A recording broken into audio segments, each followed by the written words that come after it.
Gente querida, boa tarde. Boa tarde, congressistas do 17º Congresso Brasileiro de Medicina de Família e Comunidade, realizado aqui em Fortaleza, 21 a 23 de setembro. Bom dia, boa tarde, boa noite também para você, ouvinte do podcast Medicina e Debate. Estamos fazendo o início, né, de uma das nossas mesas aqui das atividades do Congresso, que também está sendo transmitida por podcast Medicina e Debate. É um prazer estar aqui mediando esse debate tão importante, com pessoas tão queridas e tão importantes para a medicina de família e comunidade brasileira. Eu sou Rafaela Pacheco, sou médica de família e comunidade sanitarista e estou diretora de comunicação da gestão Esperançar com Todas as Letras desse ano de 2023 do Congresso. Nós vamos estar aqui fazendo uma discussão muito importante, né, para nós, enquanto comunicação, é algo que nos atinge diretamente a todo momento e certamente para a gente, enquanto cidadão, cidadã brasileiro, pessoas do Brasil e do mundo no século XXI, e para a medicina de família e comunidade como um todo também, é algo que é muito caro, né? Então, a gente vai falar aqui hoje do papel da medicina de família e comunidade no enfrentamento ao negacionismo. E eu estou aqui muitíssimo bem acompanhada com Mayara Floss, colega médica de família e comunidade. Não vou me atrever a apresentar a Mayara, porque ela vai fazer essa missão. E, do mesmo modo, Rubens Cavalcante, meu companheiro de residência, né, de programa de residência de medicina de família e comunidade da CESAL Recife, mas que também não vou me atrever a apresentá-lo, ele o fará, né? A gente vai começar esse debate, então, com a palavra, Rubens Cavalcante.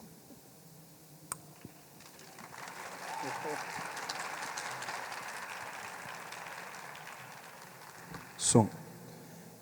Gente, boa tarde e vou falar o mesmo que eu falei numa oficina que começou agora há pouco. Último dia de congresso, todo mundo cansado, mas tem uma galera aqui. Eu queria agradecer a presença de todo mundo. Poderia estar fazendo alguma coisa mais legal, né? Tem a praia ali do futuro para dar um mergulho, mas estamos aqui para fechar esse congresso. Então, como o Rafa falou, eu sou Rubens Cavalcante, esse é meu nome, eu sou médico de família e comunidade, eu sou preceptor do programa de residência da Secretaria de Saúde do Recife e sou professor da Universidade de Pernambuco. E vou conversar, fiquei com uma certa missão de trazer para iniciar essa conversa, trazendo alguns elementos mais do campo político, abstrato, e Mayara vai vir aqui e mostrar como se faz esse enfrentamento. Eu queria iniciar até dizendo que é um grande desafio. Seria muito mais fácil a gente fazer agora assim, qual o papel da medicina de família e comunidade no tratamento da hipertensão, né? É muito mais simples e é um tema muito mais que talvez seja até mais fácil da gente que está aqui na mesa falar. Mas não tem como a gente não conversar sobre isso no congresso, no primeiro congresso que acontece de modo presencial após toda a tragédia que a gente vivenciou no período passado, dentro do contexto da pandemia. Então, fechando a minha apresentação, também faço parte de um grupo de pesquisa, que é o ARES, que é o grupo de pesquisa em atenção primária, rede de atenção, educação e saúde, que é também da Universidade de Pernambuco. Então, como eu falei, vou trazer mais elementos conceituais. A gente vai falar sobre negacionismo e eu vou trazer um dos autores que trouxe para o debate científico a ideia desse tema, do negacionismo, com esse artigo do Dietem, que, junto com o McKee, eles colocaram que o negacionismo se caracteriza pelo uso de argumentos para dar a aparência de um debate onde não existe, a fim de minar o consenso científico. Então, essa é a ideia que está por trás do negacionismo. E como é que ele opera? Como é que o negacionismo opera? Então, para esses dois autores, eles identificam que há 5 estratégias utilizadas pelo movimento negacionista. A primeira estratégia é a identificação de conspirações. É o seguinte, no Brasil, morrem anualmente, em média, 17 crianças de rubéola. Isso num país que tem 180 milhões de pessoas. E não morrem, não, quer dizer, 17 crianças desaparecem, 17 casos de rubéola. E a rubéola normalmente é uma doença que causa apenas uma incomodidade e os sintomas desaparecem em poucos dias ou semanas. Apesar disso, o Ministério da Educação determinou a campanha de vacinação em massa que deve atingir 7 milhões de mulheres. Acontece o seguinte, que essa vacina, tudo indica que, tal como aconteceu em outros países, tá, dentro dessa vacina está colocado um agente, uma substância esterilizante, de modo que isso é uma campanha de esterilização em massa, disfarçada de campanha de vacinação contra uma doença que não é problema social nenhum. Você sabe quem foi esse que falou? Exatamente. Então, Olavo de Carvalho. Olavo de Carvalho, que foi um mentor intelectual do governo federal que encerrou a gestão no ano passado. Ele foi responsável por indicar ministros e produzir uma agenda do governo federal. Então, essa é uma estratégia do negacionismo, utilizar-se de conspirações. Então, há um grande movimento que quer provocar a esterilização em massa de uma população. E aí, por isso, vão colocar substâncias esterilizantes dentro das vacinas. Uma outra estratégia do movimento negacionista é o uso de falsos especialistas. Essa segunda estratégia, eu não vou trazer o exemplo agora, porque ela vai ser a condução do que eu estou trazendo de algumas reflexões para a gente conversar hoje. A terceira estratégia é a seletividade. É a ideia de escolher coisas que, dentro de um campo vasto de informações, vou escolher o que mais me agrada para gerar esse meu argumento, para dar essa aparência de um debate para fingir que não há um consenso. Por exemplo, esse aqui. Esse exemplo aqui, não sei se vocês já viram, são vídeos de um canal que fala assim, se o Google fosse um cara, como é que funcionaria? E esse é um recorte de uma cena desse vídeo. Vaccines cause autism? Well, I have 1 million results that say they don't, and 1 result that says they do. I knew it. Just because I have it doesn't mean it's true! E aí essa seletividade, essa estratégia Vaccines. Essa estratégia do negacionismo de selecionar, o autor do Diatem, ele coloca como se fosse o exemplo do cherry picking, que é escolher a cereja do que vai ser conduzido o debate, do que vai ser conduzido, do modo que vai ser conduzido a construção dos argumentos.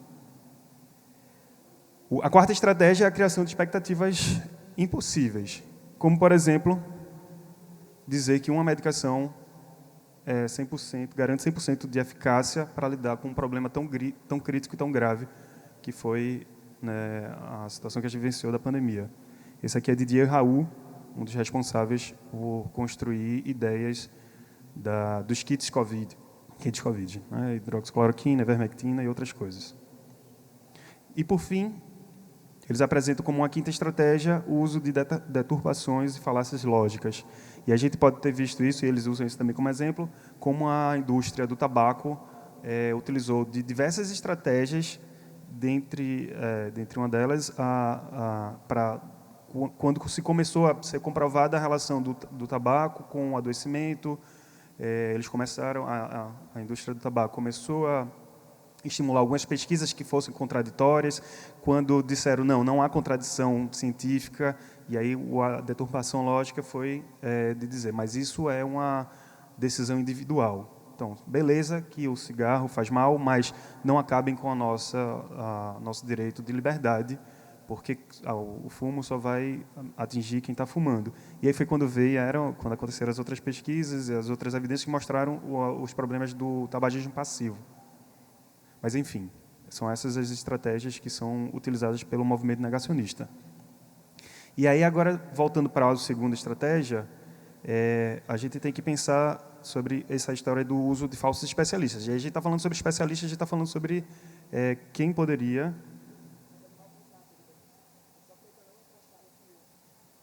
Tá, eu acho que eu não vou usar mais não, pode tirar.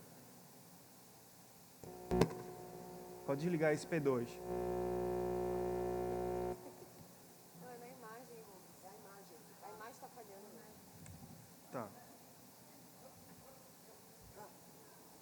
Vai, pausa. Desculpa, pessoal.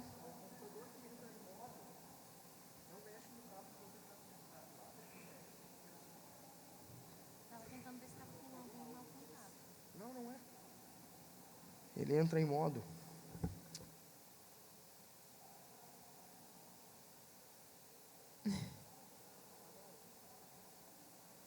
Tá.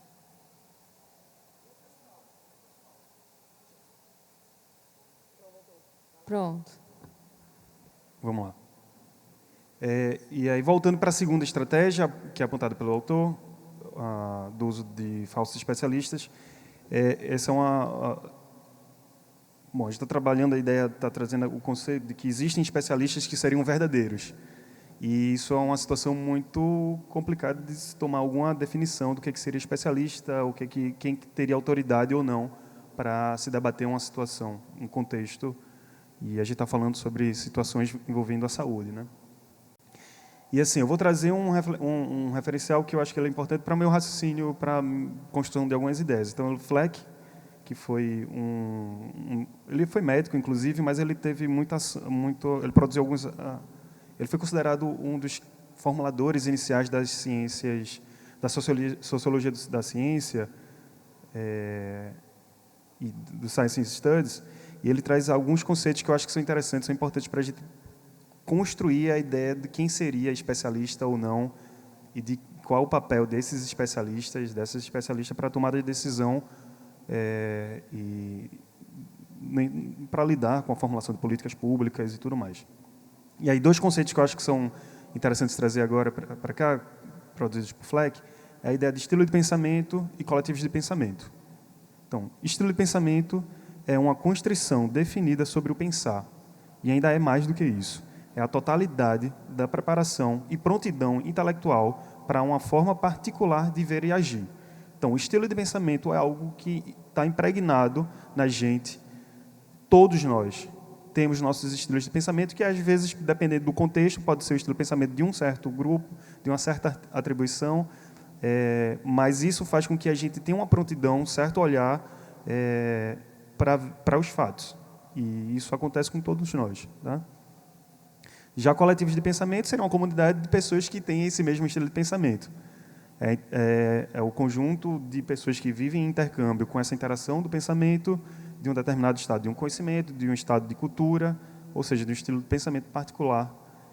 E aí Fleck coloca que a gente pode ver os estilos de pensamento, coletivos de pensamento, não só no campo científico, não só no campo da medicina, da saúde. Ele existe também na moda, existe nas produções culturais, existe nas artes, mas a construção de Fleck, da epistemologia de Fleck, é mais voltada assim para a produção científica. E essa imagem de Quino, esse desenho de Quino, eu acho que ele representa um pouco essa história do que é o coletivo de pensamento. Então, é uma grupalidade que tende a ter uma ideia que se aproxima, e nosso pensamento ele vai sendo contorcionado para a gente enxergar aquilo de uma determinada maneira. E, como eu disse, todos nós sofremos isso. Tá? Isso não é algo que cabe exclusivamente a quem é negacionista. E aí, outro conceito que ele traz é uma demonstração de que modo opera e de que modo os coletivos de pensamentos dialogam internamente.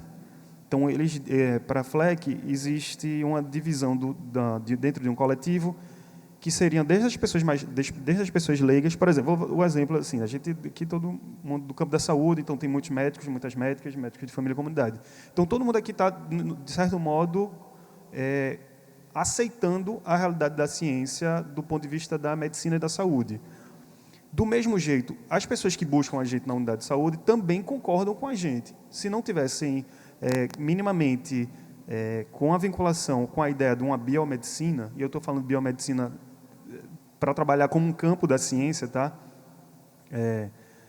Essa pessoa não procuraria a gente, procuraria outro lugar, porque não teria como confiar na gente a possibilidade de ajudá-la a se cuidar. Então, o coletivo de pensamento envolve tanto os experts especializados, e nesse caso eu não estou falando de especialidade de, sei lá, alguém que fez residência, que fez especialização, não. São pessoas que são formuladoras campo específico da ciência. Então, claro, que aqui tem gente que está na ponta, mas que também é pesquisador, pesquisadora. Então, a gente, como médica e médico de família e comunidade, tem muito essa transição, né? A gente está muito inserido na academia, então a gente também é produtor, em alguns momentos, de conhecimento. E aí a comunicação dos experts especializados se dá através de revistas técnicas, livros de referência. Os experts gerais, aí eu poderia dar como exemplo quem está na ponta exclusivamente, ou então está na ponta em determinados campos do conhecimento, até que pode fazer pesquisa, pode produzir conhecimento científico especializado, mas a gente não produz esse conhecimento científico especializado para tudo. Então, eu, quando estou atendendo uma pessoa, não necessariamente eu estou aplicando algo que eu estudei do ponto de vista de formular uma evidência científica, né? Então, eu uso manuais, eu uso guidelines, protocolos para tomar decisão. Enfim, aí tem esse campo. E aí o que é importante perceber é que os círculos exotéricos e o esotérico mais central, eles dialogam entre si. Então, do mesmo jeito que o leigo confia na gente, no cientista que produz o conhecimento para uma determinada situação, a ciência ela tem que ser embasada, ela tem que tomar como motivo o dado da realidade. E, muitas vezes, a realidade é quem influencia e que determina o que a ciência vai encontrar. E aí Fleck até aponta para a história da sífilis, que antes tinha a ideia do bad blood, do sangue do mal, do sangue ruim, e que no final assim, das pesquisas, da ciência, a biomedicina foi evoluindo e foi identificar que sim, há marcadores dentro do sangue de uma pessoa que demonstra a presença ou não dessa doença. E aí é o que eu estava falando sobre assim, a gente aqui tem profissionais da ponta, tem profissionais que produzem ciência, mas eu imagino que nem todo mundo sabe o que é isso. Quem sabe o que é isso aqui?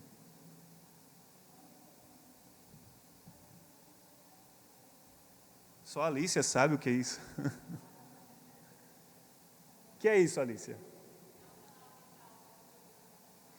Tá, então a Alicia está dizendo para todo mundo aqui que isso é uma representação gráfica, né, de um canal de cálcio. Alguém discorda de que isso é um canal de cálcio? Eu também não discordo. Eu nunca vi isso. Eu nunca pesquisei isso.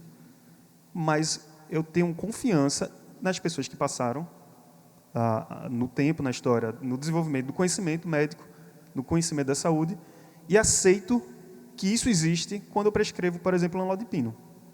Então, eu não preciso, para tudo, formular ciência, para a tomada das minhas decisões. Porque a ciência ela se constrói a partir de valores, de certas éticas, e que a gente que está aqui, espero eu, imagino eu, na verdade, todo mundo está, de um certo modo, de acordo com isso. Claro que a ciência tem suas falhas, mas talvez, e aí como outros autores, Collins e um colaborador dele, o Evans, que debate muito sobre o papel da ciência, e, enfim, o que é experts, o que são os especialistas, traz aqui, e talvez até nessa referência daqui desse livro que eu acho que é importante, que é porque as democracias precisam de ciência. O fato da ciência ter sido comprovadamente errada em alguns episódios ao longo da história da humanidade não torna correto os pontos de vista opostos. E são precisamente as críticas constantes às afirmações científicas que as tornam uma melhor aposta. Então, do cerne do saber científico, do processo científico, os valores e uma ética de que o nosso objetivo é, o tempo todo, prová-la que aquele determinado fato, aquele determinado conhecimento está errado. E, enquanto isso não é provado, ela está aplicável, né? Claro que a ciência pode produzir muitos problemas. E eles até apontam, quando a gente toma as decisões políticas, as decisões públicas, meramente a partir do que um cientista coloca, a gente pode ter um risco de cair no que eles chamam até de fascismo científico. Por outro lado, isolar completamente o saber científico para tomada de decisões, a gente pode cair no populismo. E aí um outro termo que, penso eu, que dialoga bastante com o negacionismo é o termo da pós-verdade, que é um termo que esse cara aí, que é um teatrólogo sérvio-americano, que agora, depois de 5 Covids, a minha memória falhou e eu não estou lembrando o nome dele, Steve Teich, eu acho, ele construiu essa ideia, ele usou pela primeira vez o termo pós-verdade diante do contexto da guerra do Golfo Pérsico. Mas ele coloca aqui assim, é um termo que é relacionado a uma situação em que a opinião pública é mais influenciada por um argumento baseado em crenças e emoções, principalmente num discurso emocionado, do que numa verdade factual e objetiva. E aí, em 2017, pós-verdade foi escolhida como a palavra do ano pelo dicionário Oxford. E aí, o que eu acho que é interessante também trazer? Essa ideia de pós-verdade, que foi uma palavra usada pela primeira vez no contexto da guerra da Pérsia, do Golfo Pérsico. 2017 foi eleita como a palavra do ano, e aí Christian Dunker, trouxe essa compreensão de que, bom, a pós-verdade ela sempre existiu, a gente está falando não só sobre produções de mentiras, a gente está olhando isso para uma agenda. E aí ele coloca que o batismo da pós-verdade ocorreu com o discurso vencedor das campanhas políticas que deram uma nova face conservadora ao mundo. Então, conservadorismo e negacionismo e pós-verdade são ideias, são conceitos que estão, a partir de algumas leituras, de modo muito aproximados.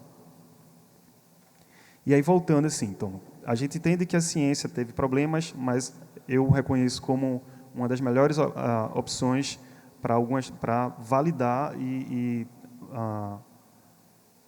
para a gente tomar decisões que serão políticas e, claro, de um modo que seja uma ciência aplicada de modo democrático e que não vai ser um cientista que vai dizer assim, isso aqui é melhor fazer e vai ser isso aqui, não. A gente tem que ter uma aplicabilidade a partir da realidade do contexto cultural, enfim, de diversos fatores. Tá?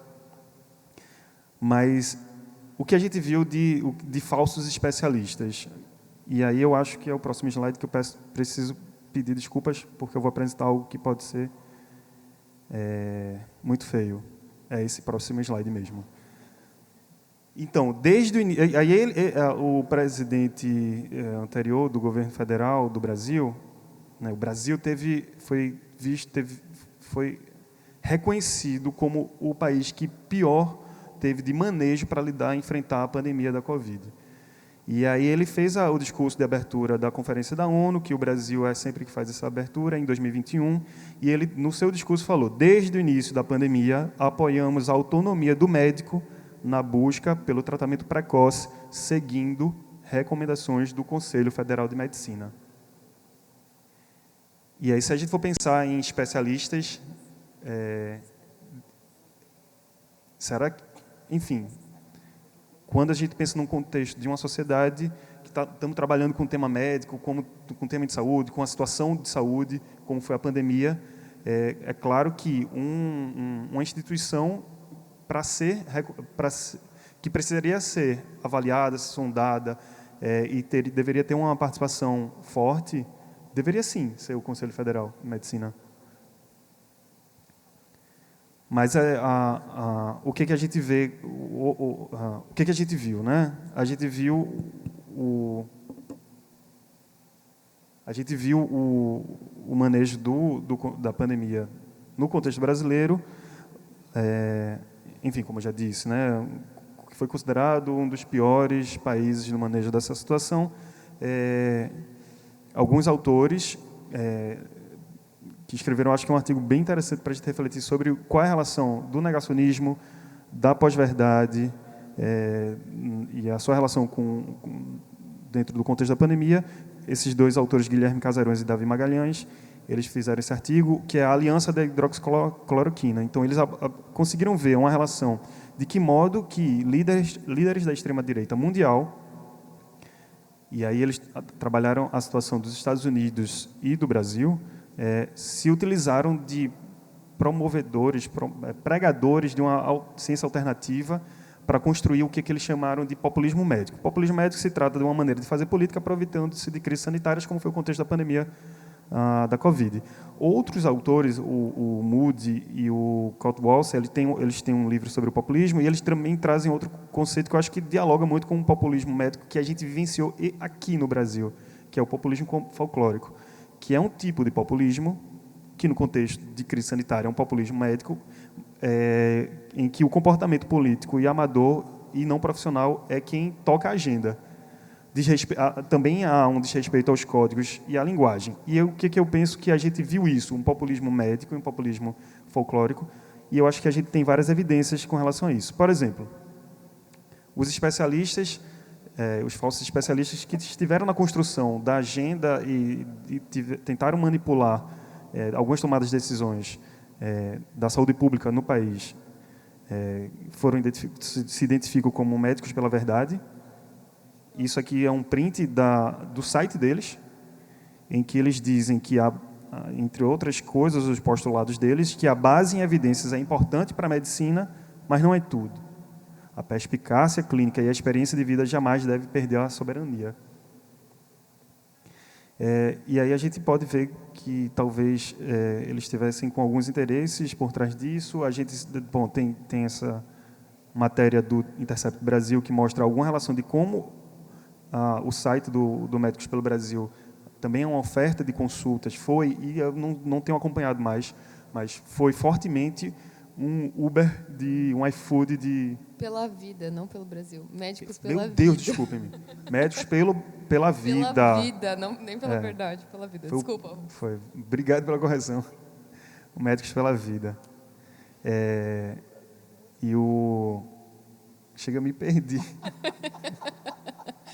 Mas não podia deixar passar. Claro que não. Mas o Médicos pela Vida, o site dele pode ser considerado um iFood de entrega de atestados falsos para não se vacinar, então consultas para prescrever hidroxicloroquina, e a galera cobrava até R$500 para um atestado de antivacina.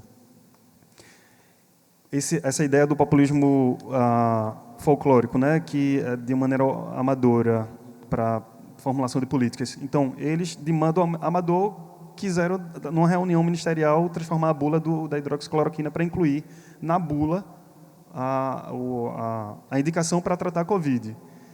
E aí eu considero isso bastante amador porque a gente tem trâmites, a gente tem regras para se modificar bula, para se incorporar procedimentos e práticas e medicamentos no uso brasileiro, que é a Conitec. Então, a Conitec tem que decidir sobre qual vai ser a indicação de uma medicação ou não. E não vai ser uma reunião de um Ministério da Saúde, de um gabinete paralelo que vai tomar essa decisão. E também essa história do desrespeito aos códigos e à linguagem a gente pode ver nessa foto aqui. Que, para quem está só ouvindo, é a foto que mostra o ex-presidente com a caixa de hidroxicloroquina apresentando para uma EMA que estava fugindo dele. E aí, dentro dessa história toda, né, a gente reconhece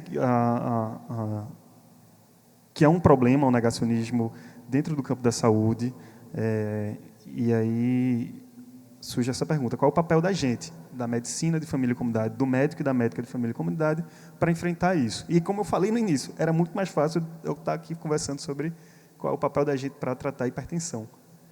E eu não tenho respostas para essa pergunta. Eu vou trazer alguns apontamentos e Mayara vai trazer suas experiências para isso, né? Mas para responder essa pergunta, então para tentar caminhar numa análise, uma reflexão sobre como a gente poderia responder essas perguntas, eu penso que a gente precisa retornar aos princípios da nossa especialidade. Quais são esses princípios da medicina de família e comunidade? A médica e o médico de família e comunidade são clínicos qualificados. Então, ser um clínico qualificado é ser um profissional que está com a sua tomada de decisão, leva em consideração a sua tomada de decisão, a leitura do que a gente tem de mais atual, o que a gente tem de mais forte, o que a gente tem mais de relevante dentro de uma produção científica. A atuação da gente é influenciada pela comunidade. Então, é a partir da realidade da nossa comunidade que a gente vai poder dialogar com ela, pensando nesse contexto de negacionismo. A gente tem um recurso definido pela população, e a relação da gente com a pessoa que busca cuidado é fundamental para o nosso desempenho. Então, o vínculo da gente é um princípio da nossa especialidade. E não tem como olhar para o vínculo da gente e não tem como olhar para a gente ser clínicos qualificados e qualificadas para pensar nessa resposta e qual é o nosso papel. Quando a gente pensa em vínculo, em a gente... quando a gente pensa no primeiro princípio, eu penso de que, como a gente tem qualificação, a gente tem que estar dentro dos espaços de promoção de políticas públicas. E não tem como a sociedade, não tem como a gente, representado pela Sociedade Brasileira de Medicina e Família e Comunidade, não estar nesses espaços. Então, é necessário que a gente esteja ocupando os espaços para tomar decisão para políticas públicas voltadas para a saúde do Brasil. E aí isso é num campo mais geral, num macro contexto, né?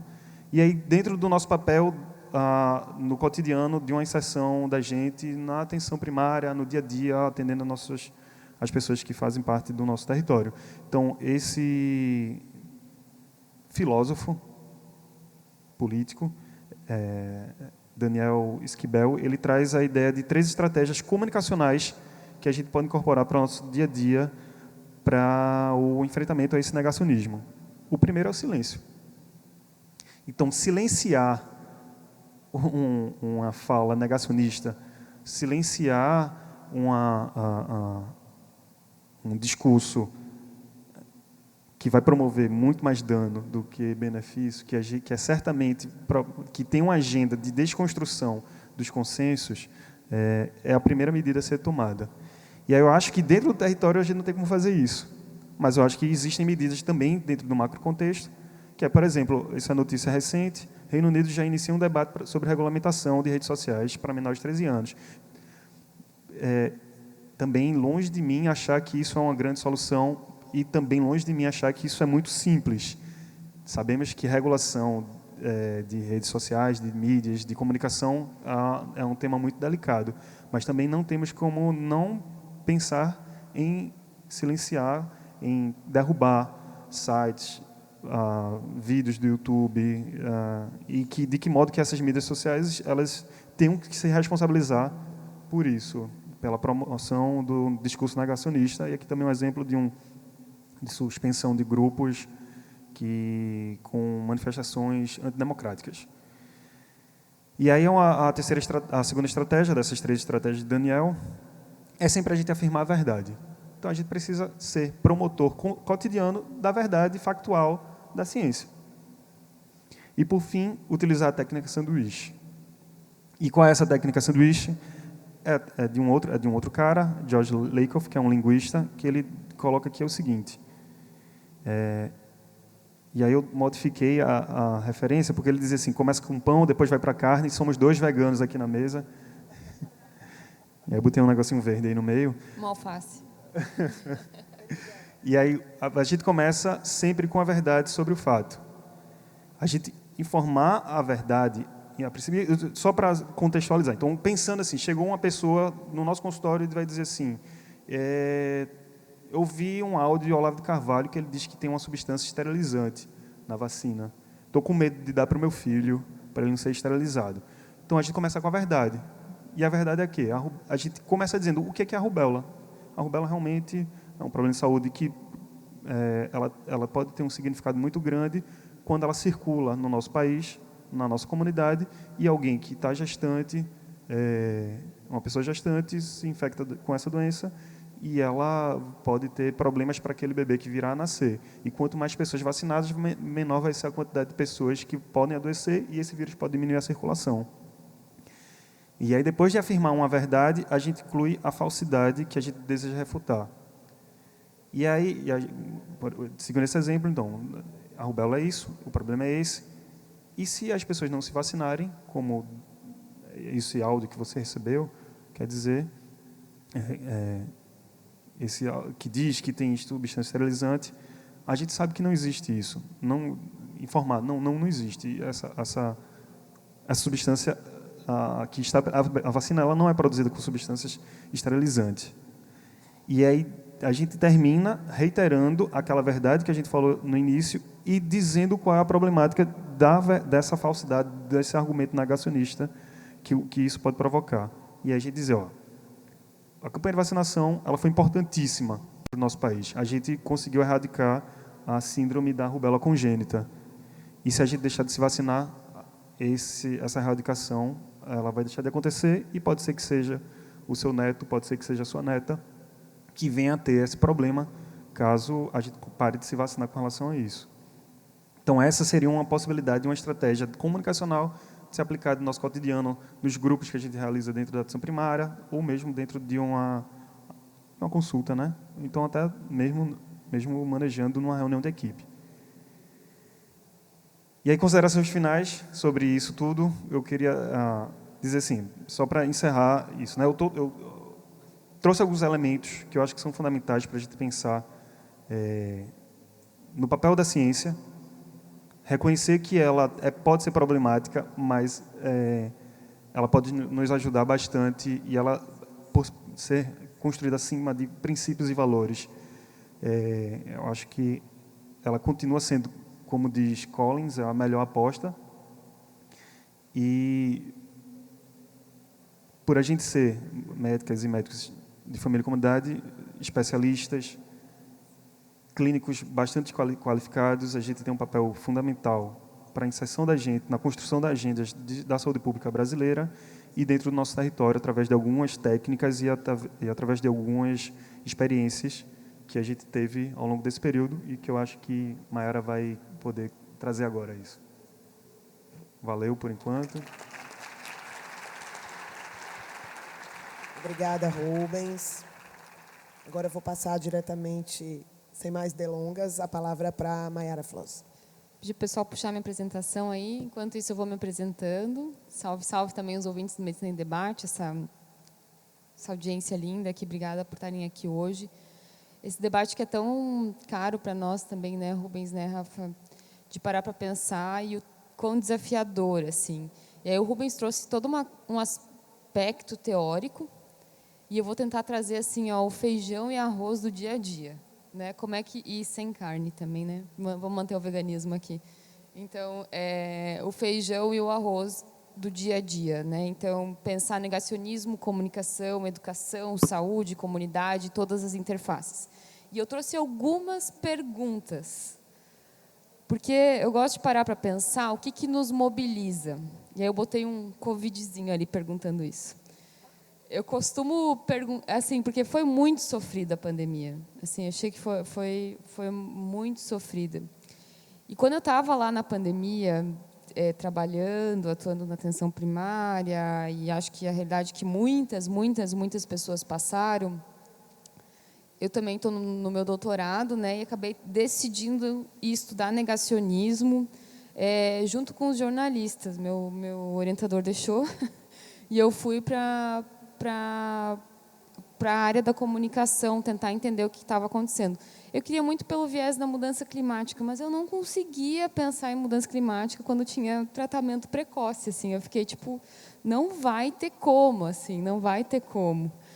E aí eu decidi, né, entrei numa disciplina lá na URGS com o professor Luiz Ferrareto sobre negacionismo e a gente começou então a se debruçar. Era 2021, primeiro semestre.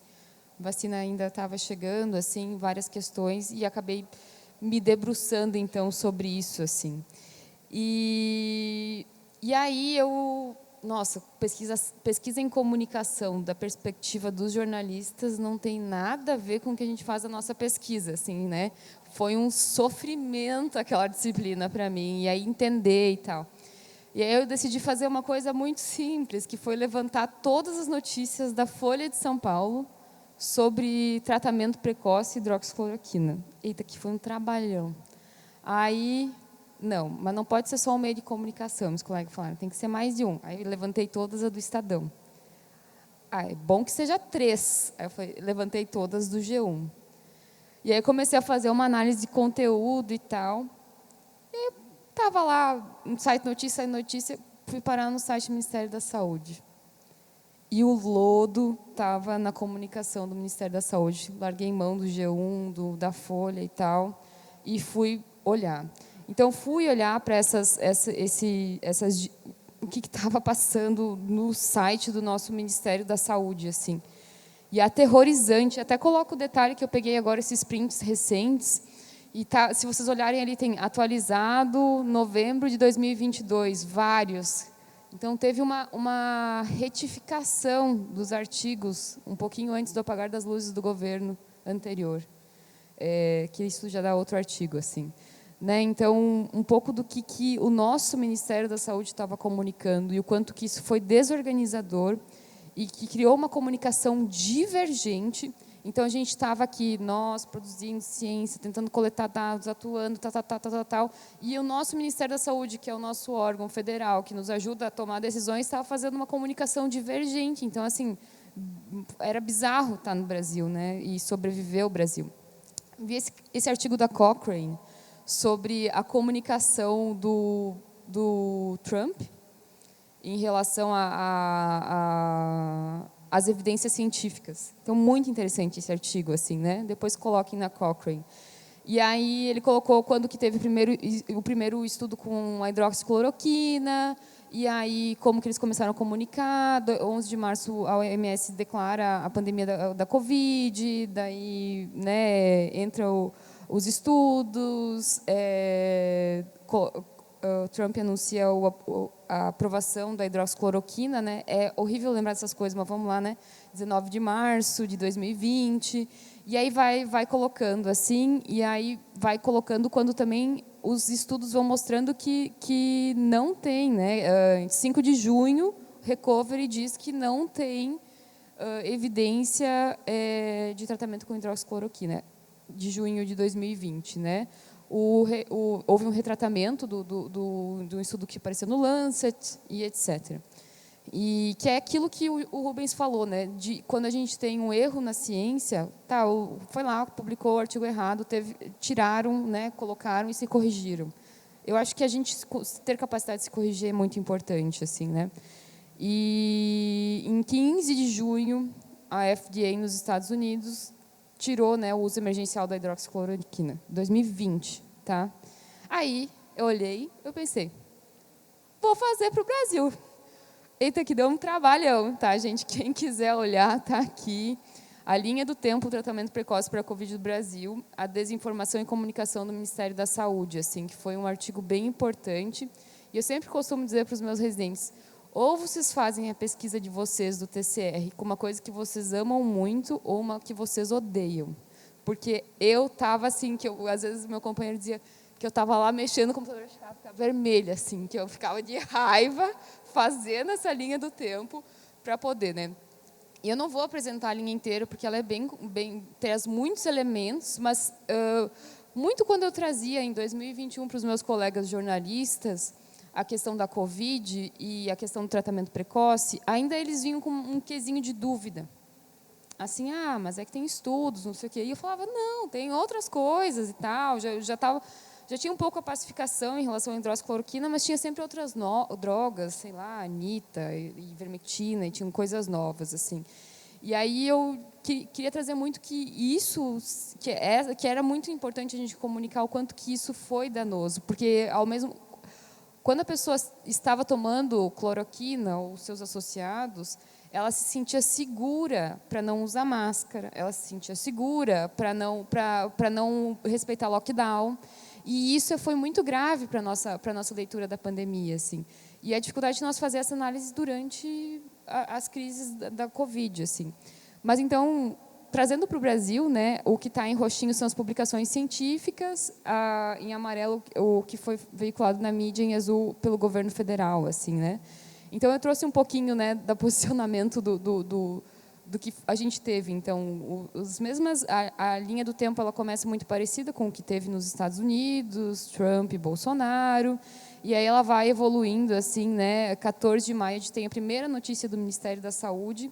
E isso, se vocês forem olhando a linhazinha vertical, ela vai aumentando progressivamente o número de mortes e as nossas trocas de ministros, assim, né? Então, a quantidade de mortes que a gente teve no Covid, então, ali em 21 de junho, chegando a 50 mil mortes de Covid. E a quantidade de notícias, vejam o azulzinho, como ele vai aumentando a quantidade de notícias e como que essa veiculação do nosso órgão oficial, que era o Ministério da Saúde, nos atrapalha, conforme a gente vai vendo a quantidade de mortes também, e a própria leitura visual das imagens, né? O que visualmente o Ministério da Saúde estava comunicando. Então, os médicos pela vida, ou, né, Pazuello, enfim, né? Eu falei os médicos pela vida, enfim, ia sair, né? Mas, enfim, o que eu achei muito um agravante em agosto de 2020 foi notícias sobre uma missão chavante de entrega de hidroxicloroquina em agosto de 2020, quando a gente já tinha evidência suficiente de que não era para usar, assim, né? Então, muitas fotos lindíssimas da Força Aérea Nacional entregando comprimidos de cloroquina e seus afins para comunidades indígenas, assim, né? E a gente vê uma progressão do número de mortes e o número de notícias continuam. E a gente tem posicionamentos, né, de que já não, em outubro já não existia evidência nenhuma de uso, assim, já tinha posicionamentos, já não tinha em junho e já vieram sequenciais das outras drogas, ivermectina e etc. E o Brasil insiste em ficar noticiando isso, assim.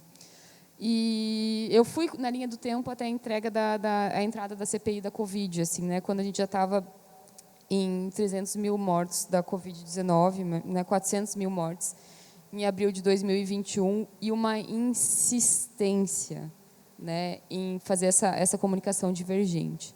E aí foi muito difícil, né, galera? Foi muito difícil a gente conseguir olhar e conseguir analisar e conseguir criticar isso e conseguir se posicionar e, enfim, lidar com isso nos nossos consultórios. Eu acho que a linha do tempo é uma ferramenta de comunicação para nós entender, assim. Então, já trago um primeiro argumento de como que a gente pode, na pesquisa, desmontar esses tipos de argumentos e trazer uma estrutura, assim, né, nesse nosso feijão com arroz. E aí, como que a gente vai comunicar a saúde no mar de desinformação em pandemia? E aí eu trabalhando na PS e tal, casos, e a gente teve uma ideia muito simples, assim, aliás, ali é o scotinho.blogspot.com, ficou, sei lá, um corretor aí muito louco, mas no slide. Mas a gente criou uma rádio chamada Fica em Casa, né? Uma rádio comunitária dos profissionais de saúde, dá para se dizer, de transmissão via WhatsApp. Então, toda semana, a gente gravava áudios de WhatsApp dentro do consultório, transformava o consultório num mini estúdio, para fazer uma comunicação, então, convergente com a nossa comunidade. Isso não tinha intenção de comunicar com vários lugares, tinha intenção de comunicar com o nosso território. E aí a gente começou esse é um artigo de reflexão sobre isso, a pensar, né, a trazer elementos. Então, a gente falava, olha, limão com anis não vai curar Covid, né? Tentando desmontar alguns argumentos e trazendo, olha, o que vai ajudar é usar máscaras, é ficar em casa, se for possível, fique em casa, vamos ver como vai reduzir o risco. Tem uma história maravilhosa, assim, de um dos pacientes, que ele estava rolando um samba ilegal, um pagode ilegal lá no território. E aí nós, assim, e começando a estourar os casos na comunidade lá em Porto Alegre, que era onde eu estava trabalhando na época, fazendo minha residência. E aí nós começando a estourar os casos nessa época do Covid e tal, como é que a gente vai lidar com isso? Aí a gente fez uma reunião, mantendo os metros de distância e tal, com os representantes da comunidade e chamamos o cara do pagode legal como uma das lideranças da comunidade, sem falar, ninguém tocou em pagode nem nada. Mostramos os dados que a comunidade está começando a ficar mais exposta e pensamos, gente, o que vamos fazer com isso? A gente está com o projeto da rádio e tal. E ele se propôs a gravar um áudio. Então, a gente usou o próprio mecanismo da comunidade, ele gravou um áudio falando sobre os riscos de estar se expondo, né, e se pudesse ficar em casa, se cuidava e tal. E foi muito interessante que daí ele foi tipo escrachado no Facebook, ele postou o áudio e tal, e aí o pessoal no Facebook, mas você estava organizando, ele falou, eu posso ter errado, mas agora eu estou acertando. E aí se posicionou ali na comunidade, não bastasse isso, pegou um radinho, uma caixinha Bluetooth, sua bicicleta, e ficou pedalando na comunidade, repassando o áudio que a gente gravou, assim. Aí a gente fez uma direção ali no momento, como é que tem que ser um áudio que vai falar sobre a pandemia para essa comunidade? Aí começava com e plantão da Globo, assim, e aqui é o fulano da comunidade, eu vim falar para vocês ficarem em casa, enfim. Então, a gente usou o recurso da comunidade, tem no YouTube, quem quiser depois, procura ali que tem o áudio. Devia ter trazido, né? Me esqueci, mas tem aí para ouvir. Mas só para trazer assim, como que a gente fez e como isso foi muito interessante para a nossa comunidade na época. Assim. E aí, enfim, eu já sofri, eu estudo muito com saúde planetária, mudanças climáticas, e lidar com negacionistas não é uma novidade na minha vida. Eu trouxe uma terra bem redonda aqui para a gente lembrar que ela é, né, gira, enfim, redonda, não é plana, ninguém vai cair pelas bordas. Mas como que a gente vai comunicar transdisciplinarmente sobre as mudanças climáticas e saúde planetária? Eu vim de uma situação, até falei mais cedo hoje também em Cuiabá, do Congresso Brasileiro de Medicina de Família, quando eu falei das mudanças climáticas, que uma das pessoas da plateia ficou muito revoltada comigo e ficou tipo argumentando que não existia, que isso não estava acontecendo e tal. E aquilo lá foi bem intenso assim para mim viver isso e ter que lidar com isso. E aí eu tive que respirar fundo e pensar que talvez eu precisasse dar um passo atrás. Eu estava apresentando alguns dados do Lancet na época, eu e o Henrique tínhamos co-coordenado, né, junto com outros autores, uma recomendação política sobre as mudanças climáticas no Brasil. E aí nós estávamos com muito dado, eu tinha tipo, pego as tabelas, estudado e tal, cheguei com os dados, o que tinha que ser feito no Brasil, e aí isso não era ainda uma questão, ainda não é muitas vezes uma questão para muitos médicos, assim, e médicos, assim, né? Então, como que tornar isso uma questão? E aí eu pensei, vamos ter que criar um curso.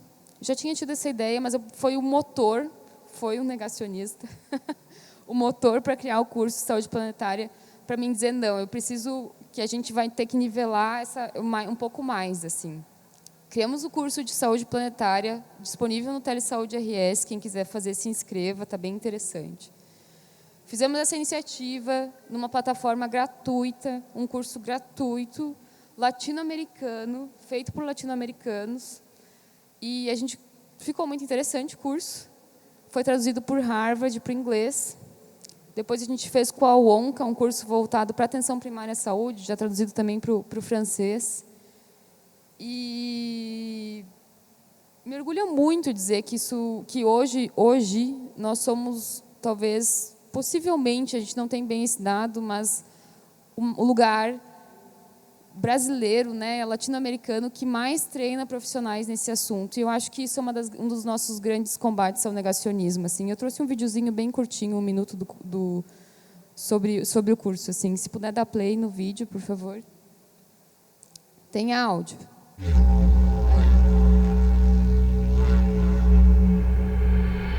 Você já pensou que só temos uma casa? Que quando sai fumaça pelo escapamento do carro ou da chaminé de uma indústria, ela vai parar nos nossos narizes e pulmões? Ou que quando queimamos a Amazônia, estamos queimando um pouco da nossa casa, do nosso ar e lar? As evidências científicas mostram que as doenças causadas por poluição foram responsáveis ao menos por cerca de 9 milhões de mortes prematuras em 2015, mais que 3 vezes as mortes por AIDS, malária e tuberculose. O aumento do número de casos de doenças infecto-contagiosas como a dengue, por exemplo, também estão intimamente ligados com o fato do nosso planeta estar aquecendo. Não existe um planeta B, e em muitos aspectos a humanidade já passou dos limites com o planeta Terra.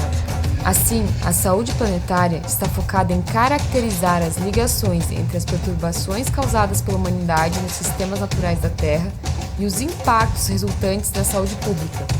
E o que nós, profissionais de saúde, podemos fazer quanto a isso? Venha compreender como a saúde do planeta e a saúde humana se relacionam com o nosso curso EAD sobre saúde planetária. Assim, apesar de termos muitos desafios, as mudanças climáticas e a saúde planetária são a nossa melhor janela de oportunidade para mudarmos o futuro. Esperamos você para o curso EAD de Saúde Planetária.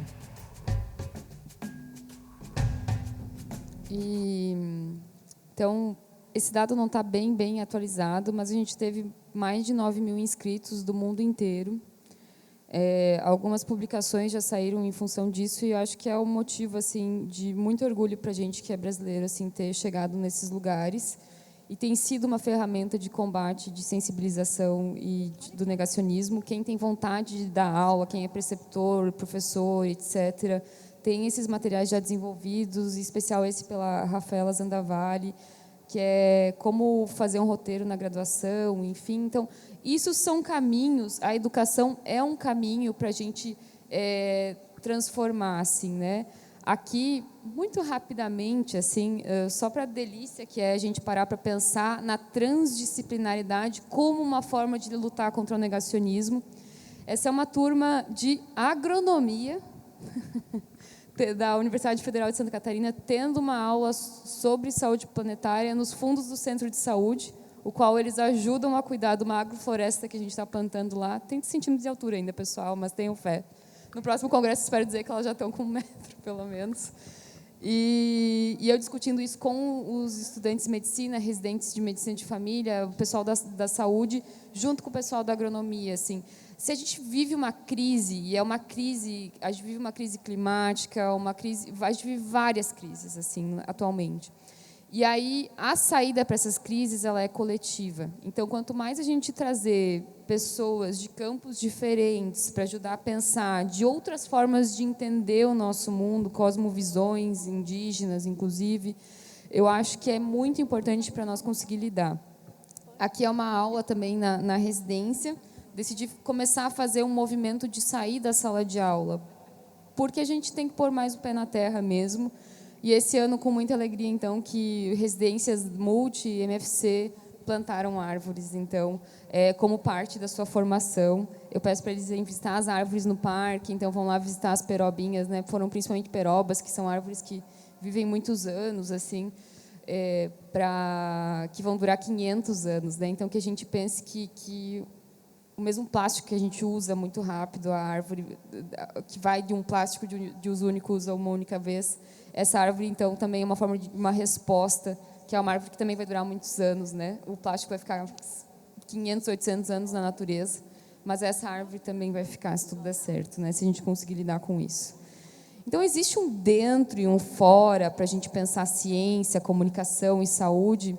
E, rapidamente, assim, eu tive uma ideia de fazer uma intervenção de saúde através da arte, assim, né? Fazendo um mapa de memórias com uma comunidade indígena, quilombola, da Ilha de Maré, lá em Salvador, em parceria com a Fiocruz, um projeto de uma das regiões que mais sofre racismo ambiental e poluição, os riscos da poluição.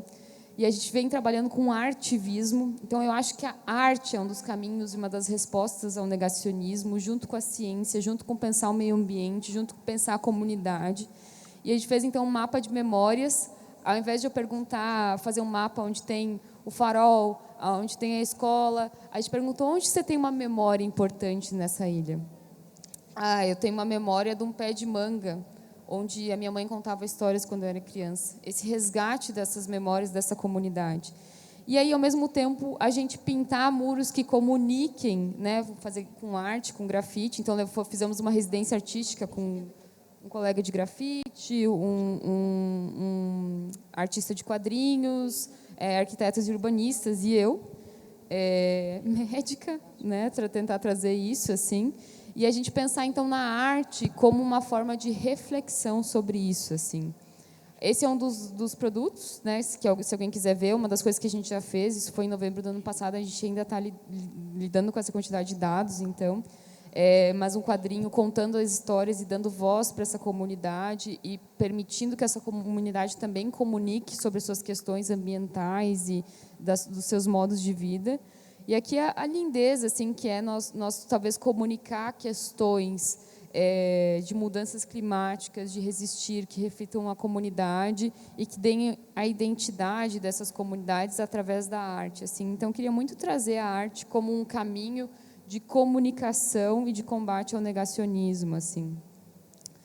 E, por fim, né, uma coisa que vem me incomodando muito nos últimos anos na PS, dos meus territórios que eu venho trabalhando, é que muitas pessoas não sabem ler. 50% dos brasileiros não completaram o ensino básico. E é uma questão que tem me incomodado muito. E aí eu comecei a encaminhar os pacientes para o EJA, fiz uma pesquisa, quais eram os EJAs, como que as pessoas, EJA é Educação de Jovens e Adultos, né, como que uma pessoa volta a estudar. E comecei a usar isso como uma ferramenta para a gente lidar com o negacionismo.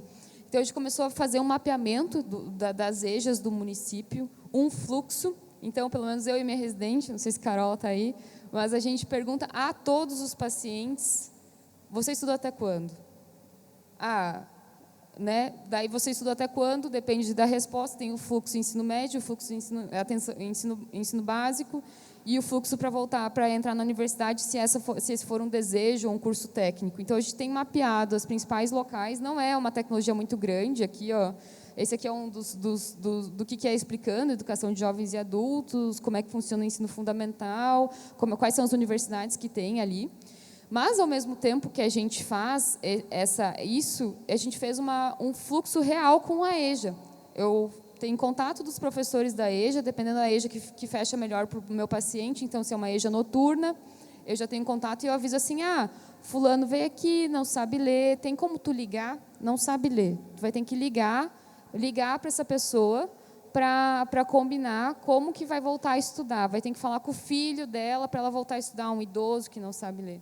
E tem sido incrível, assim. E um dos casos que eu queria trazer é um paciente meu que decidiu fazer, porque ele, no centro de saúde, foi motivado a voltar a estudar, e ele decidiu fazer uma autobiografia dele no SUS, como o projeto dele de conclusão do ensino fundamental.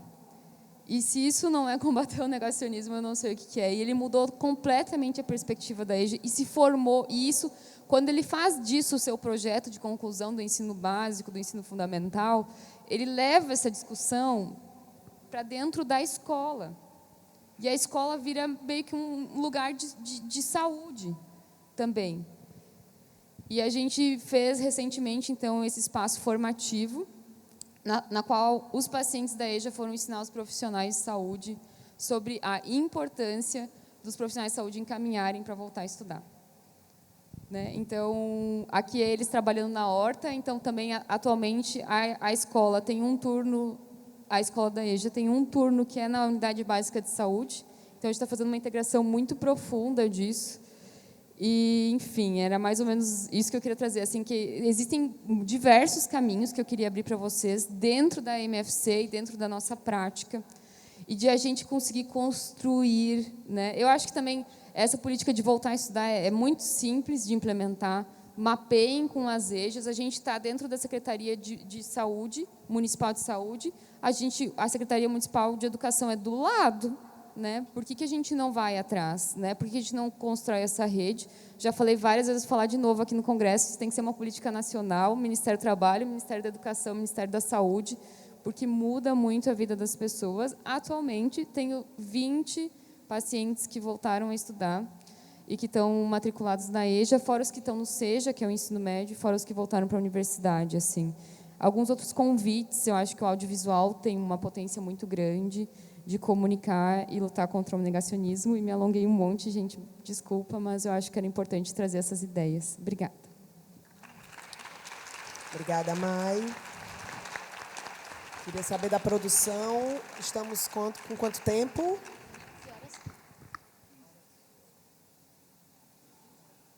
Isso. A gente tem 20 minutinhos para as perguntas e considerações finais. Ok, que a gente vai já tentar organizar, eu imagino que muitas pessoas queiram se colocar, né? Acho que são falas muito inspiradoras, essas duas falas, né? Queria colocar um pouquinho também, né? Eu sou filha de educadora, acho que esse papel, isso está muito estabelecido para a gente, né? O papel da educação popular em saúde, o lugar da MFC como educadora, né? Então, a medicina de família e comunidade, ela tem esse lugar da educação, né? Mas talvez a gente precise pensar como que a gente pode se reinventar na perspectiva da comunicação no século XXI, né? Então, acabar de uma vez por todas da gente achar que a gente vai fazer palestrinha na sala de espera, vertical, eu falo e tu escuta, e achar que isso é o suficiente, né? A gente pensar talvez nesse lugar do quanto que é valioso a gente construir essa disputa por dentro dos celulares dos nossos pacientes, porque é lá que eles estão, né? Então, hoje a gente já tem dados, né, de que a gente tem mais brasileiros e brasileiras, tem mais celulares do que brasileiros e brasileiras. Então, como que a gente não vai, né? A gente trabalha muito isso na nossa residência, na graduação também em Caruaru, como a gente vai ignorar isso, né? Como a gente vai ignorar o fato de que a gente pode e deve ser curador e curadora de conteúdo, de bons conteúdos eletrônicos, né? Essa fala que Rubens coloca, né, do silêncio, né? Eu acho que a gente tem um silêncio, né? E eu acho que a gente na MFC tem um não silêncio também, que é a gente olhar e dizer assim, a gente pode construir a partir do que já existe. E o que já existe também tem a ver com as redes de comunicação próprias da comunidade, né? Na Covid, quantas pessoas aqui, a gente fez intervenções interessantes lá no Morro da Conceição, no Recife, nesse sentido, né? De dizer, olha, a gente pode e deve utilizar as redes que já estão postas, né? As pessoas já estão se comunicando. A gente não precisa inaugurar nada, talvez a gente juntar essas forças, né? E eu acho que muitas comunidades tiveram esse lugar, né? E muitas equipes tiveram esse estreitamento, né? Uma outra coisa que eu acho muito legal dessas falas é a gente pensar, enquanto SBMFC, esse passo além, né? A gente já tem uma estrutura de comunicação que tem já um diálogo mais com esses elementos do século XXI. Você veja a quantidade de pessoas que estão registrando congresso, a gente tem múltiplas linguagens comunicacionais, mas como é importante a gente estar sempre repensando e construindo outras e novas formas de linguagem, né, dialogando com esse século XXI e com essas possibilidades, né, e o quanto esse papel de educação a gente precisa estar fazendo, e de repente está todo mundo fazendo isso, então por que a gente... Vamos montar um canto para a gente juntar essas coisas legais? Tenho certeza aqui que todo mundo tem uma... Eu falo muito isso, né, na residência, na graduação, a gente precisa ser curador de redes sociais, de bons materiais. Todo mundo aqui tem boas indicações de vídeos de YouTube, boas indicações de e-books, boas indicações, sei lá, de trechos de série, né? E isso a gente não usa só na sala de aula, a gente usa na vida, né? Então, como fazer determinado procedimento, né? Como utilizar determinada medicação, todo mundo usa. Então, como é que a gente faz uma lavagem nasal? Todo mundo aqui já abriu um YouTube uma vez na vida para explicar para alguém como é que se faz uma lavagem nasal. Então, como é que a gente pode utilizar e juntar esses materiais? Eu acho que isso é um desafio para a gente construir junto, talvez, né? E aí pensar assim,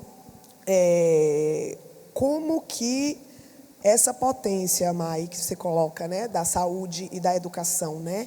Eu acho que eu até anotei aqui que a gente não se conforme com o analfabetismo em nenhuma ordem. Então, não só da pessoa que não sabe ler e escrever oficialmente e que tem um debate que eu acho tão perverso, que assim, não, mas são pessoas mais velhas, elas estão morrendo, esse analfabetismo está caindo. Como assim isso? Né? É a mesma coisa de você chegar a um Olavo de Carvalho e dizer assim, não, mas só morrem 17 crianças de rubéola, isso não é um problema de saúde? Que escândalo! São 17 famílias devastadas. Né? Então, como é que isso não é um problema? Como isso é um problema de saúde pública? Né? Então, a gente retomar essa criticidade, resgatar essa criticidade, dizer assim, a gente não pode se conformar com isso, e tem gente aqui na rua ao lado, do outro lado ali, numa escola, que tem uma solução e que a gente pode e deve. Então, o projeto de saúde na escola, esse estreitamento de laços, ele é muito potente, né? E ensinar uma pessoa a ler o mundo, seja essa leitura da letra mesmo, seja essa leitura do combate ao negacionismo, é de muita potência, né? Não sei se tem a gente inscrita, alguém que quer fazer alguma pergunta, comentário na mesa. Acho que só enquanto o pessoal se levanta a mão aí, o direito não é só sobre aprender a ler, é o direito à educação, o direito à saúde ser uma porta para outros direitos. Exatamente. Né? A gente conseguir que tenham direitos à cidadania, direito à educação. Eu tive uma paciente, hoje, estou numa dor que eu estou aqui, hoje os meus pacientes estão interpretando uma peça sobre capacitismo. Né? Então, de 60 anos, a gente tem pacientes cadeirantes que acabaram não acessando a escola porque, né, tinham outras questões. E a partir do momento que a gente coloca esse olhar sensível e constrói isso com a EJA, a gente tem conseguido que eles acessem. Então, como é potente isso, assim, né? E que não é só sobre aprender a ler, é sobre ter acesso a um direito que foi violado daquela pessoa porque ela não estudou. E como isso é potente do ponto de vista terapêutico, né? Isso, a educação enquanto estratégia para o planejamento terapêutico singular e familiar, né? Acho que isso é muito, muito interessante. O que eu reduzi de antidepressivo não está no gibi, assim. Eu reduzi muito antidepressivo em função do pessoal que voltou a estudar, assim. Reduzi muito a medicação mesmo, então isso é muito legal, assim. Acho que é interessante. Desculpa, pode perguntar. Eu também. Olá, boa tarde, tudo bem? Meu nome é Alexandre, tá bom? Sou lá de Recife, sou estudante de graduação, não sou médico ainda, mas é isso. E uma questão que eu tive era uma dúvida sobre como vocês veem a importância da rede social nesse impacto. Porque a doutora Maiara falou que fez uma parceria com jornalistas, aí meu irmão está fazendo doutorado lá na Federal, e ele fala sobre redes sociais e fake news. Aí eu vejo que talvez é uma área que eu não vejo muito ocupada por médicos, principalmente em MF6.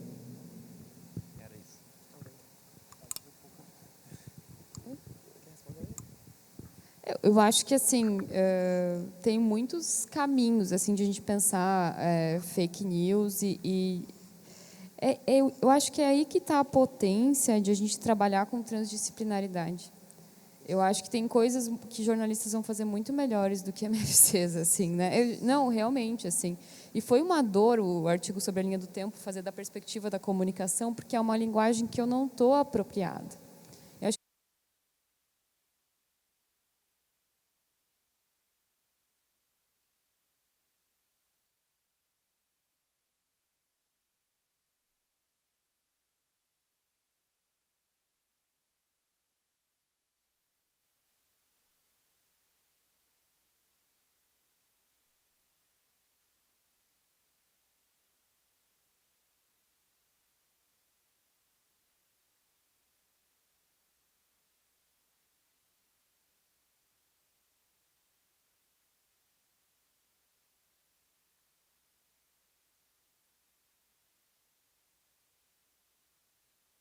consegue, assim, mas eu acho que ainda tem muito passo para dar.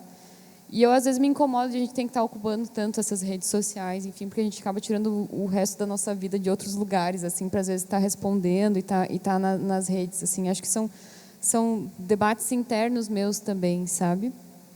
Eu acho que tem pessoas que estão ocupando mais, mas se a gente olhar o massivo assim de tratamento sem evidência, ocupado por outras pessoas, não só médicos, assim, e coisas esquisitíssimas que tu vê na rede, eu acho que a gente dificilmente vai conseguir suplantar isso, assim, né?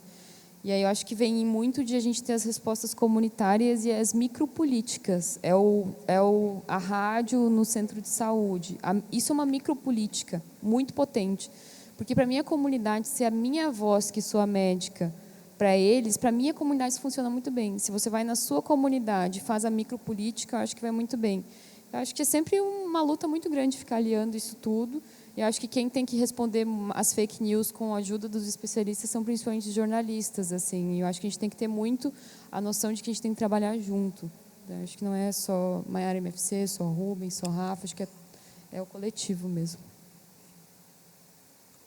Eu tinha uma coisa a acrescentar, essa sua fala é bem interessante, da gente pensar, eu acho que tem uma contradição, né, Mike, assim, nem a gente pode ficar tochando ainda mais vivência nas redes sociais, nem negá-las, né, senão a gente vira negacionista também, né, de que tem uma parte de disputa que está ali, mas não é só isso, né. Agora, a gente pensar, eu reforço muito esse lance da curadoria, né, eu acho que nós também podemos emprestar o nosso olhar de MFCs para pensar esses conteúdos, pensar, validar ou não, né, ofertar possibilidades, eu digo assim, até prescrições, né, com muitas aspas, né, mas as pessoas estão buscando, né.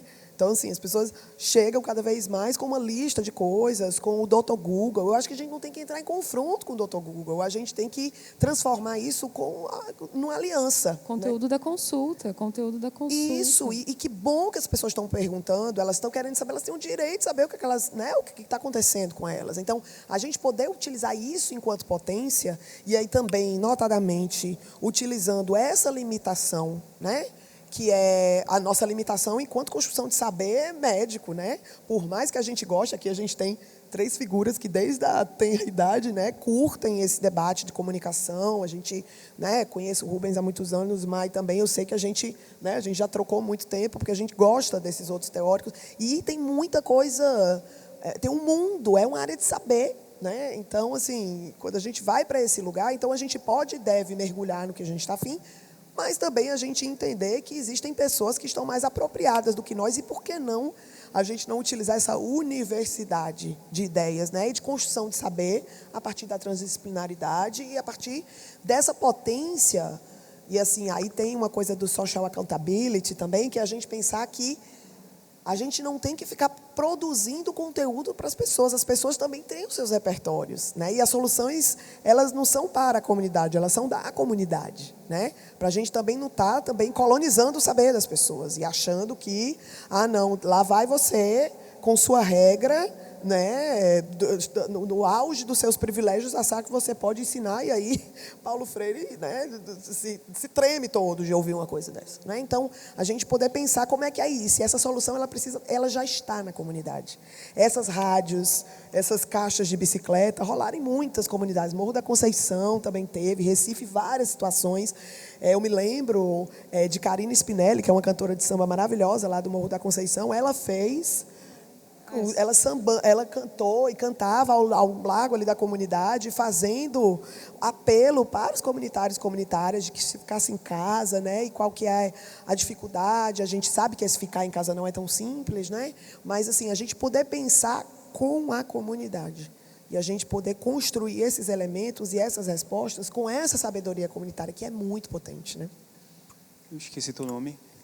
Alexandre, então, eu acho que eu tenho uma visão um pouco pessimista disso, sabe? De fato, não tem como a gente negar que a rede social ela existe, ela continuará existindo, mas eu enxergo, do ponto de vista da saúde, do que tem sendo produzido de conteúdo nesse sentido, é um caminhão completamente governado e que vai atropelar todo mundo, assim. E penso que, assim, a gente tem que ter estratégias de modo não individual, assim, sabe? Eu acho que tem que ter coisas mais amplas, decisões políticas para enfrentar isso. Também reconheço que é uma estratégia, assim, nossa, assim, a gente enquanto sujeito, enquanto professor, enquanto médico que tem sua rede social e que vai fazer um conteúdo em alguma coisa, mas eu vejo, enfim, eu uso pouco rede social, e o pouco que eu uso, quando eu vou parar no modo aleatório, só me faz pensar na desgraça que é, porque eu vejo vários colegas que são profissionais de saúde promovendo discursos de venda de harmonização de testículo, sabe? E com danças no TikTok, coisas assim. Então, é isso, são profissionais de saúde, são validados pela sociedade, reconhecidos como pessoas que tiveram competência para fazer alguma prática de cuidado, e é isso que acontece, tá? E aí eu vejo com péssimo olhar, então, a nova resolução do Conselho Nacional de Medicina, que permite cada vez mais o uso de imagens de paciente, enfim, para conquistar seu público e ganhar sua grana, né? Eu estava ouvi muito isso, assim, não precisa fazer residência quem tem um bom media training. Então, quem tem uma boa mídia social não precisa fazer residência, porque não precisa ser competente, né, para ganhar seus seguidores e seus pacientes. A gente já está com o tempo estourado. Gente, tem mais 2 pessoas querendo falar. Eu queria que elas se colocassem. Vamos fazer as 2 perguntas em sequência? Daí? Pronto, as 2 perguntas em sequência, e aí a gente já caminha para a finalização. Pode ser assim? Oi, gente. Eu sou a Alice, eu sou R2 do Programa de Medicina de Família e Comunidade da CESAL Recife. Então, eu já conheço Rubens e Rafa, mas eu queria dar um oi para a Maia primeiro. Sou sua fã, obrigada por tudo. E é uma pergunta mais direcionada para tu. Sobre essa tua experiência que tu teve com a rádio, no WhatsApp, como foi que tu conseguia ampliar esse alcance para as pessoas? Era uma lista de transmissão no WhatsApp? Tu falava com os acessos? Porque na minha unidade, a gente tem muita dificuldade de comunicação só para informar uma mudança de consulta, de data. Então, eu imagino como ter um alcance suficiente para esse esforço também valer a pena. Pelo WhatsApp, alguma outra rede social, como foi a tua experiência para aumentar esse alcance? Isso é muito legal, porque é um rastilho de pólvora. Você joga assim para as ACS. As ACS. A segunda pergunta é verdade. Viajei. A outra pessoa, porque aí a gente já faz os dois. Oi, boa tarde. Primeiro, queria agradecer a palestra, foi fantástico. Maiara, sempre bom te ouvir. Eu sou Gabriela, sou médica de família em Porto Alegre. E acho que me emenda um pouquinho a primeira pergunta, assim, que eu queria mais ouvir a opinião de vocês. Eu acho que a pandemia escancarou uma coisa que sempre teve aí, que é a questão desse saber médico quase inquestionável, da gente ter profissionais que, enfim, têm condutas que não necessariamente são baseadas em evidências, né, e que não sentem necessidade, às vezes, de se valer pelas evidências, e dessa questão de, muitas vezes, das pessoas ter que acreditar no que aquele profissional está dizendo, porque, afinal de contas, ele tem aquela formação. E aí se entrou nesse momento da pandemia que algumas instituições contradiziam outras, os cientistas estavam sendo contraditos pela própria CFM, e aí as pessoas se viam ainda mais perdidas. Eu acho que isso leva muito também as pessoas a acreditarem nas fake news, né? O fato de ter uma fala que não que tá diferente, né? Um diz uma coisa, outro diz outra. E eu acho que isso também levou a gente para um rigor científico dessa questão do tipo somente condutas baseadas em evidência e praticamente o saber que é válido.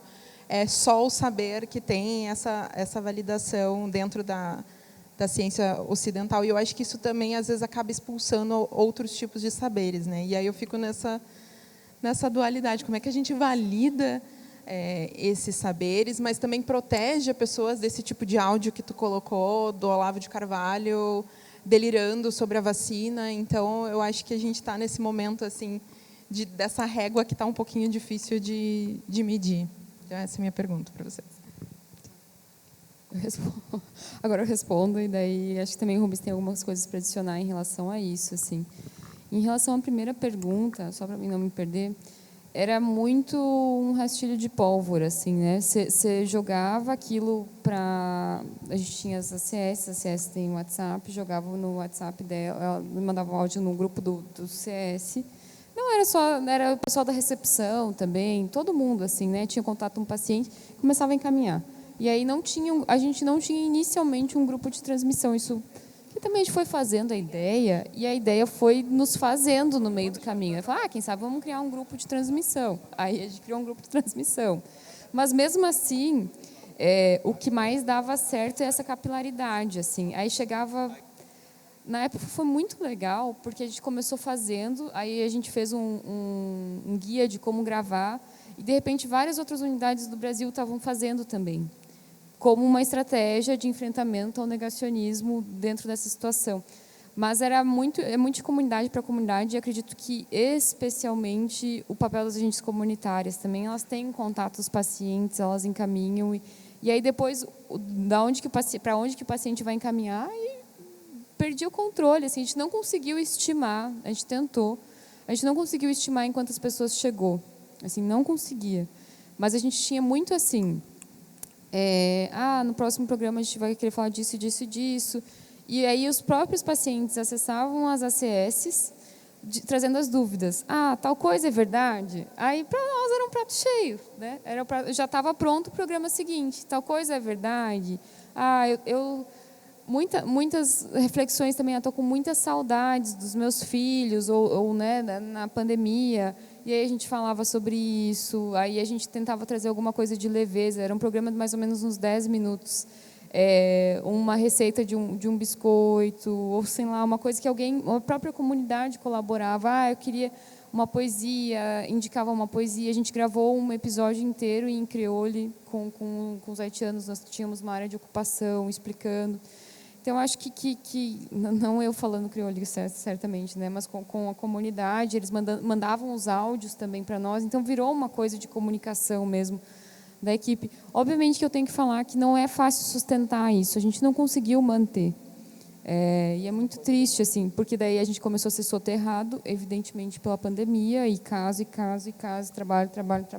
trabalho. E não conseguimos manter. Então, acho que vem muito desse de a gente garantir um espaço dentro da agenda do profissional de saúde que seja para ações comunitárias. Que eu acho que a gente tem 20 minutos para consulta. Isso está determinado em várias coisas. Mas quanto que é o espaço na agenda de 30, 40 horas, sei lá, para a atividade comunitária. Que isso está dito que nós temos que fazer. Mas quanto tempo que a gente tem por semana para isso? Isso não está em lugar nenhum. Isso é uma coisa que tem que estar na nova PNAB. Né? Acho que a gente tem que ter essas coisas dentro da nossa PNAB. Quanto que é o tempo que eu tenho para atividade comunitária garantido? Então, acho que é isso. Assim, acho que são nós, e eu quis trazer alguns caminhos. Assim, né? Eu acho que vou deixar o Rubens responder a pergunta da Gabriela, que acho que é a segunda pergunta, e depois eu complemento, para não ficar só eu falando. Ainda sobre a primeira, eu acho que eu quero também falar.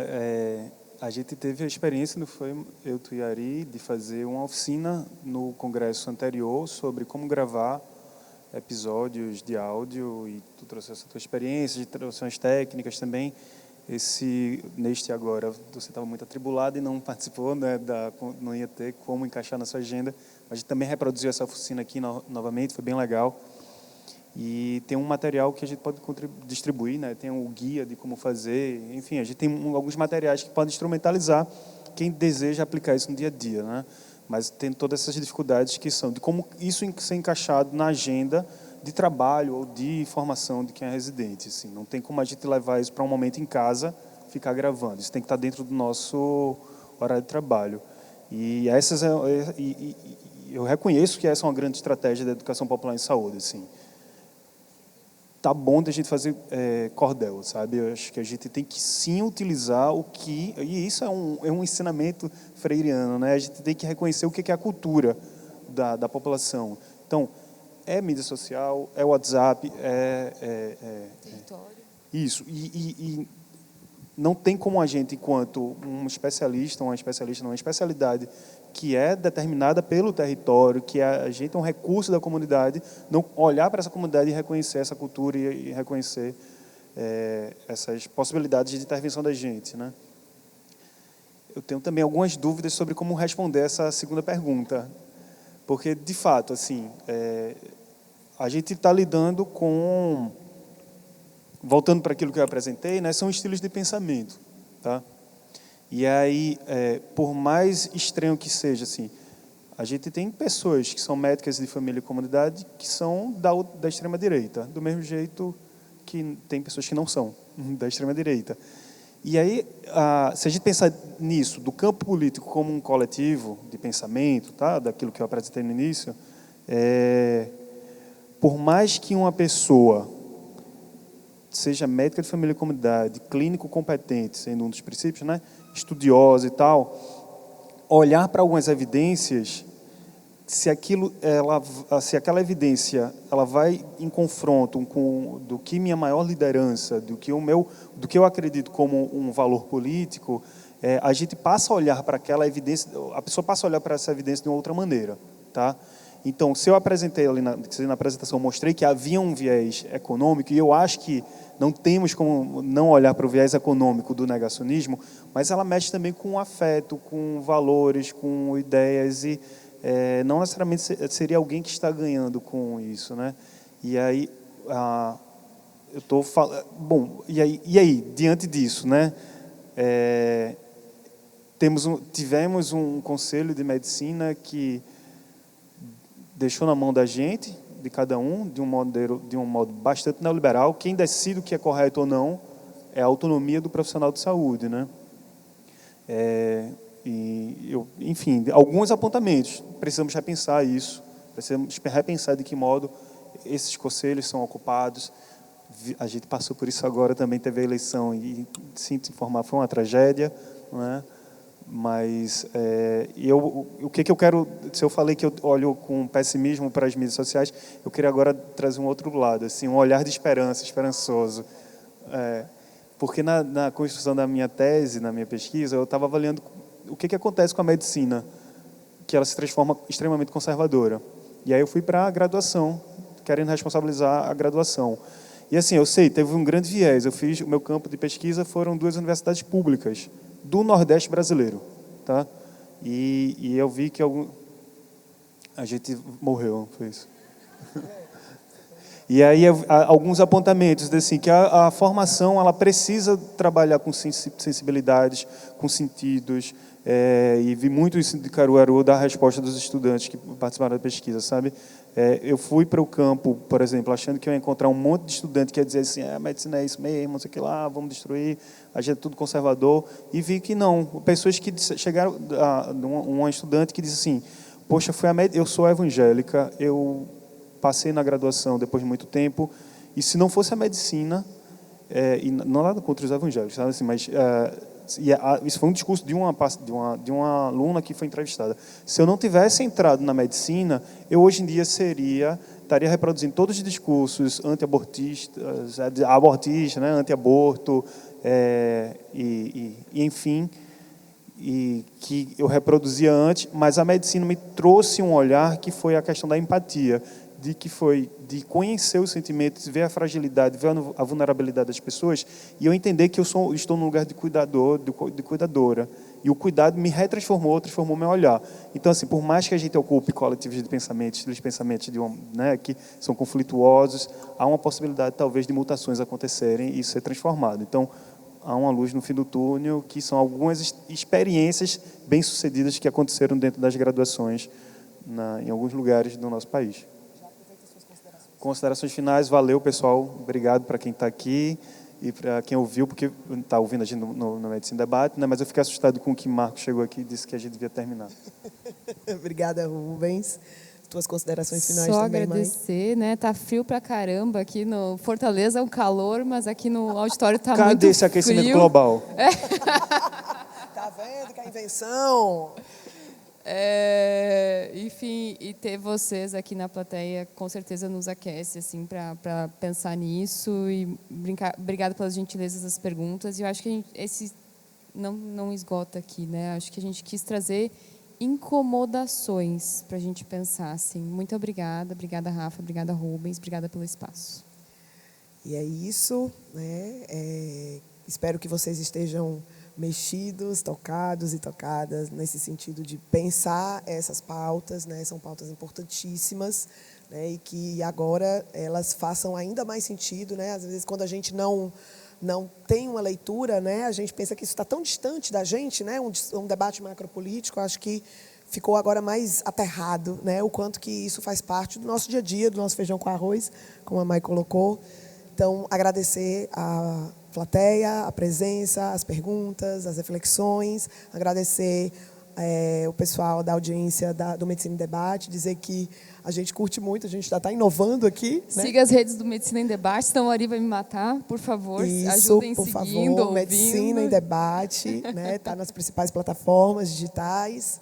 E agradecer também a essa oportunidade para a SBMFC, né? Que eu acho que isso enriquece muito o nosso debate, né? E é um legado nosso fortalecer, né, Maia, esses debates da saúde planetária, né, que são tão importantes para o século XXI, não só para a medicina de família e comunidade. E eu queria agradecer a equipe também, que deu um show aqui, ajudou a gente bastante, tá, pessoal? Valeu, o trabalho de vocês foi fundamental. Maravilhoso. Então, muito obrigada, gente.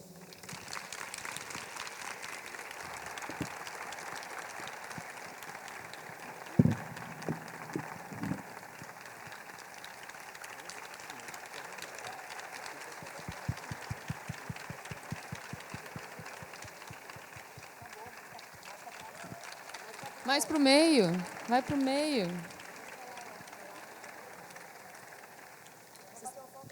Espera, vocês querem falar, Isa? Quer que eu segure aí? Precisa falar, não? Só tem um... Não existe saúde sem um planeta saudável, né? Para quem estiver ouvindo, veio agora um cartaz aqui para nós. Um cartaz não, uma faixa enorme aqui para nós. E uma forma de comunicação também. Muito obrigada. Obrigada pelo GT de Saúde Planetária para nós pensar isso também.